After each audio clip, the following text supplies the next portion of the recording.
but what's the underlying mechanism? What is it?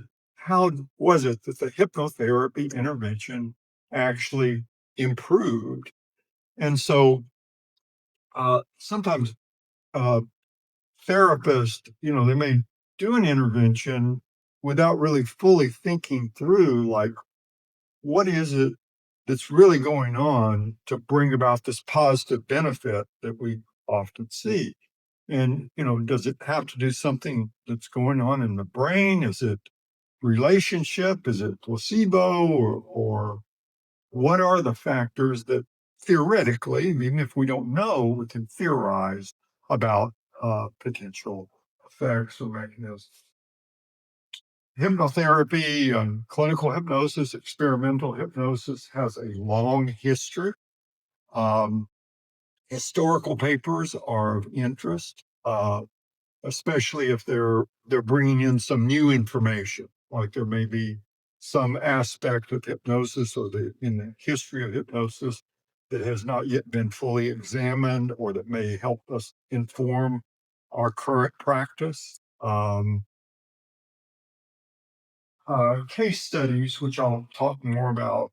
So, how to plan out case studies. We're interested in publishing case studies, especially innovative new case studies. I want to make a distinction between feasibility and pilot studies. Because it's one of the things that we see in the journal that happens not uncommonly is where an individual does a small pilot study. So maybe they have 20 people, they're randomized to two arms. And so they go, look, it worked. So that proves this is a new use of hypnosis or how effective it is. But really, feasibility studies should come first. So studies should really identify, well, is it feasible to deliver this intervention? What's the perception of those that are using it? Are there any problems that might be identified in before going on to a pilot study? Are there any issues that need to be worked out? Or it may be that an optimization study needs to be done. And so pilot studies are really studies that are really kind of piloting the intervention to see is it workable and so on. But if it doesn't have feasibility measures like satisfaction, adherence, and so on, then it's almost impossible to separate out, are the effects due to chance, bias? I mean, hypnosis studies can be designed in ways that really minimize bias, but they can also be designed in ways that really increase bias, which is not necessarily a bad thing, but we want to kind of know what we're doing exactly before we go on to the next level.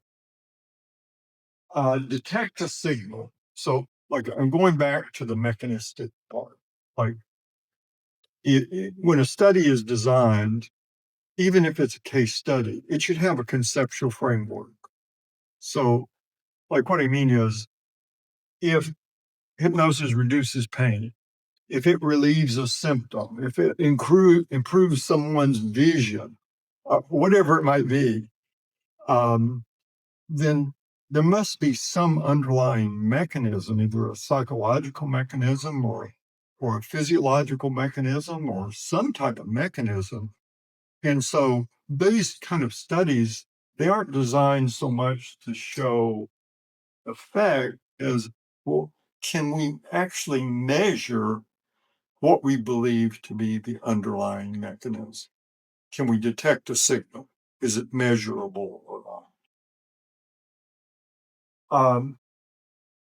These latter studies, efficacy studies, effectiveness, and dissemination, are usually they come last. So, it might be case studies, then feasibility, pilot, optimization studies, And then on to randomized clinical trials with efficacy studies, and then moving on to the real world to do effectiveness in the real world. And then finally, can it be disseminated? Like it's a big issue in clinical hypnosis research, like Vanessa's, I mentioned her systematic review. Well, in her review, she showed that the clinical hypnosis intervention was widely, I mean, it wasn't even close in terms of being superior to cognitive behavior therapy. But dissemination, most people don't know that. If they do know it, where do they get it? Can we design studies that increase the dissemination so that people can actually get the intervention, even if it's shown to be effective? Um, okay, let's go on to the next. Okay, so this is just another way of illustrating what I was just referring to. This slide comes from NIH, from the National Center for Complementary and Integrative Health. And it just illustrates, like at the NIH level, they are interested in a wide range of studies, just like we are in the journal. They provide excellent funding. And in fact, if you go on their website, they specifically solicit studies involving hypnosis and hypnotherapy. However, those studies have to be well developed and designed. And so at the initial phase, usually a case study doesn't involve external funding, but that's really where most clinical studies begin. It is a clinician is dealing with a particular issue. They come up with an intervention. They're working with this individual in a certain way. And so they identify an intervention. And so, like, I know we'll talk a little bit about maybe too much about hypnosis for hot flashes, since that's a big part of my current funding. And but even there, that study, that line of research began. I was working in medical school. Um, it was during the time that the concern about hormone replacement therapy, as was referred to at that time, estrogen plus progestin would have a adverse effect on heart disease, cardiovascular health, and then breast cancer. And so one of the physicians there had a patient who had been diagnosed with breast cancer. She was considering discontinuing her treatment due to side effects of hot flashes. And so she wanted to know if hypnotherapy could possibly be helpful for this woman to manage her hot flashes. Based on that experience, and she had a huge reduction in her menopausal symptoms. And so that really led to the next study, which is the green bubble feasibility and pilot studies. So that's really where moving toward clinical trials. So case studies and feasibility and pilot studies, basically to answer that question, can people adhere to the protocol? Is randomization possible? Is blinding possible? What are the best measures to detect change? What are the best instruments that we should be using? Do we need to assess hypnotizability? When do we assess hypnotizability? Do we do it at the beginning? Do we do it at the end? Like some people think, well, if you assess hypnotizability on the front end, you may be introducing bias. People might go, oh, I'm low, so it won't help me. Are there mechanisms that should be measured? Like detecting a signal. Like, what are the proposed mechanisms? It's that stage that you're really developing a conceptual framework. Like, what is it that might need to occur?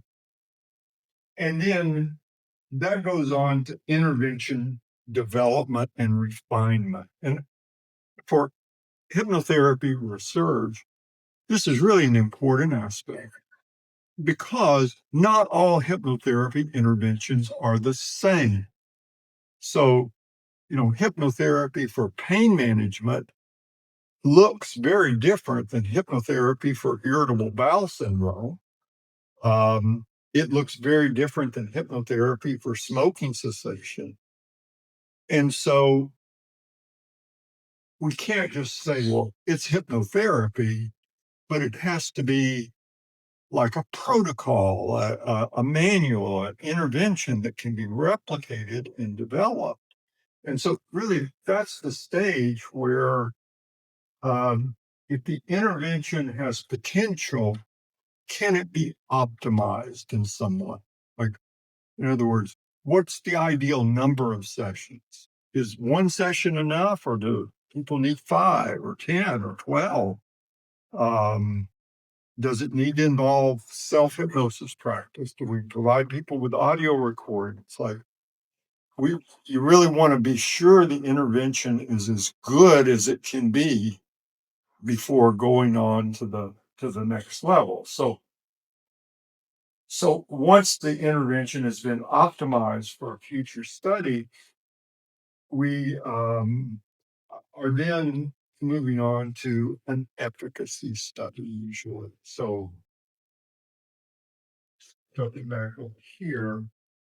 So, demonstrated that the intervention has been optimized. We have a conceptual framework. We've identified if we can detect a signal of underlying proposed mechanism, and then we're ready to go on to efficacy studies. And so this is one of the big things I see in the journal is that sometimes researchers skip over all that development part. Like, is someone they go, hey, I tried hypnotherapy, it worked for this patient. I'm going to do an efficacy trial. And so that trial may not be powered. They may not even be, for example, I recently saw a submission to the journal, and it was for a complex problem, like involving, I won't go into the details to keep it mass, but it involved a complex problem with bone injuries. And they wanted to do a randomized clinical trial to see if hypnotherapy was a benefit to this disorder. The intervention involved 5 minutes of hypnotherapy. There was no feasibility, no optimization. And guess what they found? What do you think from a 5 minute hypnotherapy intervention for a complex problem? Nothing. Nothing. That's right. And so they go, hypnotherapy doesn't work. And, maybe it doesn't, but it wasn't really surprising. Like, why would you think 5 minutes would be this great intervention? And it really it looked like what was going on was maybe this was a graduate student who didn't really care. They're just like, I can do a 5 minute intervention, but I don't know if I can do a full intervention. So the study design was fine, but the intervention, it hadn't been developed. And so the results, like, it's they can be misleading in terms of like conclusions.